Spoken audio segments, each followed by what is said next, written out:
Elvis, it's nice to have you. Let's begin It's with nice having you, this. sir. Yes, it's often said that young people are the lifeblood and the future of any nation. Does this saying reflect in the governance across Africa? For me, it doesn't, but like I've always said on every platform I find myself is we can't bend Africa into the shape of one, but we can bend the size of it. One thing we must ask ourselves is what are the older generation teaching the younger generation? Because our problems today are not just they are human made, they are foundational problems. When you teach young people one thing over and over again, they become that thing. It has become a culture of people looting, people trying to escape poverty with taxpayers' money. And then I was telling my friend of mine the other day that the numbers of persons waiting to get their fair share of share of the cake from African governments, they are more than the number of persons getting as eating from the commonwealth of other young people of other people today. So for me, until we start celebrating the right people, until we start celebrating the right thing, until we stop subscribing to sustained mediocrity, you will not get it right as Africans. Well, Democracy is about the people, all right. but Elvis, back in in what Africa, it ways has a can, different meaning. and sorry to interject, in what ways can our youth help, to further deepen democracy in Africa? I ask you this because reality on the ground seems, to suggest that the youth are more engaged in and even distracted by other things like social media, fashion, entertainment, and even we have drug abuse. Yes, because like I said before, now what society celebrates will always multiply. We've celebrated the wrong set of people. We celebrated people who take our commonwealth and we tend to celebrate them and all that, but still we'll get it right. We should start engaging, educating our world from mostly from that young age on citizenry rights and all that. Let's not forget too that the DNA of our country, the DNA of any country is the constitution. Until we domesticate the constitution, even to the primary, secondary schools, will not get it right. A lot of people today, citizens, they don't know what the constitution says, and because of that, they become gullible and people do things the way they ought to do things. People follow the DNA of our country, which is the constitution. For me, we'll get it right. If the constitution says if you are caught in the act of diverting taxpayers' money, this is the you face the law, and we start using people as scapegoats. People will be scared of doing it.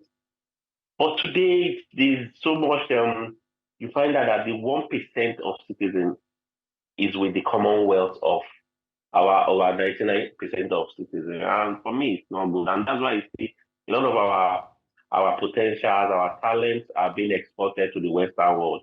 You see today there's a syndrome of people go to embassies today, the UK embassy, the Canadian embassy. You see young persons, those are raw All talent, right. like All right. fighting to be exported to other countries. Okay. Elvis, most African countries where coups take place have taken place this year, where as a result from what some will say of the presidents who have been in office for several years refusing to leave. This clearly leaves the leadership space limited or out of reach of the young people in those countries. How can this be reversed? Every coup you see is vetted by bad governance. And I think Nigeria, which happened to be the giant of Africa, should show a very good example by being on the front burner of good governance. Until we start, like I said, until we start doing the right thing, until we start domesticating the DNA of every country, which is the constitution, we'll continue having this coup and all that. And for me, at this stage we are as Africans, we should subscribe to effective democracy and not democratic dictatorship that like we practice today. Our democracy today seems to be very, very rigid and is not fragile. You see bias, you see ethnicity, you see other things coming to play. It seems as if the democracy is a fugazi. But with continuous engagement, with continuous advocacy, it's time of calling out. We're blessed with the tools, social media, to call out people who contracted governance to with our vote. And I think we're getting it right All right. All right. gradually. Finally, Nigeria's government is meeting with the Nigeria Labour Congress The meeting did not result in any concrete resolution. Do you see anything? That was a previous meeting. Do you see anything different happening between now and the 21 days given by the NLC before they shut down? Or do you think that there can be a repeat of what we've seen, which is that they went on a strike? For me, before I want to commend the Nigerian Labour Congress for standing firm and being very, very advocating the military forces of other workers. At the moment, it's a very difficult time to be a Nigerian. I'm looking at. I want to believe believe that the Minister for Labour and Employment will see reasons. They will have a middle ground, and everybody bring their needs to the table, and the needs of Nigerians are being met. I'm looking forward to collaborative dialogue where everybody, mostly the welfare of the Nigerians, will be placed, because if you traverse around this country today, you find out that there's so much hardship, there's so much bleakness. And when you find hardship, any society that is overwhelmed with hardship, bleakness, high crime, there's always the cover of crime rate is always high.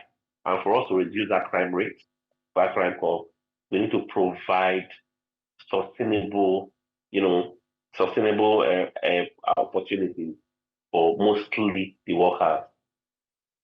All right. Thank you so much, Elvis Akpobi, for your thoughts there. And Elvis Akpobi is the Executive Director of NotTooYoungToLead initiative. He joined us live from Warri in Nigeria's Delta State.